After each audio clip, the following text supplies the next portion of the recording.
మంత్రి జూపల్లి కృష్ణారావుపై బీఆర్ఎస్ నేత RS Praveen Kumar fire అయ్యారు. మంత్రి జూపల్లి కృష్ణారావు అండదండలతో కొల్లాపూర్ నియోజకవర్గంలో పేటరేగిపోతున్నారని మండిపడ్డారు. అక్కడ జరుగుతున్న అక్రమాలు, బెదిరింపులపై వివరాలతో సహా తెలంగాణ డీజీపీని కలిసి వివరించామన్నారు. జూపల్లి మంత్రి అయిన తర్వాత కొల్లాపూర్ నియోజకవర్గంలో ఫ్యాక్షన్ పరిగెడుతోందన్నారు. ఫ్యాక్షన్ నడపడం జూపల్లి కృష్ణారావుకి వెన్నతో పెట్టిన విద్య అని ఆర్ఎస్ ప్రవీణ్ కుమార్ ఆరోపించారు.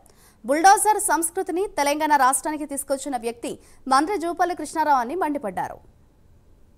హార్డ్కోర్ ఫ్యాక్షనిస్ట్, ఆయనకు ఫ్యాక్షనిజం నడపడం అనేది వెన్నతో పెట్టిన విద్య.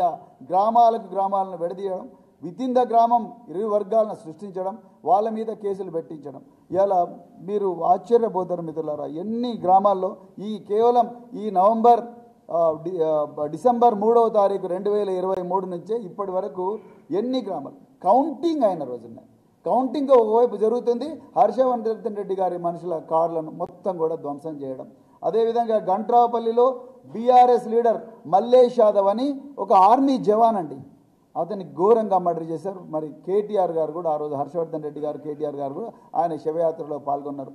కనీసం ఆర్మీ జవాను, దేశాన్ని రక్షించే ఆర్మీ జవాను ప్రాణాలకు కూడా, వాలంటరీగా రిటైర్ అయిన ఆర్మీ జవాను ప్రాణాలకు కూడా రక్షణ లేని పరిస్థితి కాంగ్రెస్ ప్రభుత్వంలో. మరి మనం ఎక్కడో బుల్డోజర్లతో ఇళ్లను గోలదోయడం అనేది ఎక్కడో యూపీలో బీజేపీ వాళ్ళు చేసిండ్రు, లేకపోతే మధ్యప్రదేశ్లో బీజేపీ వాళ్ళు చేసిండ్రు అనేది విన్నాం. కానీ అలా బుల్డోజర్ల సంస్కృతి తెలంగాణకు తీసుకొచ్చిన గొప్ప మంత్రి జూపల్లి కృష్ణారావు గారు.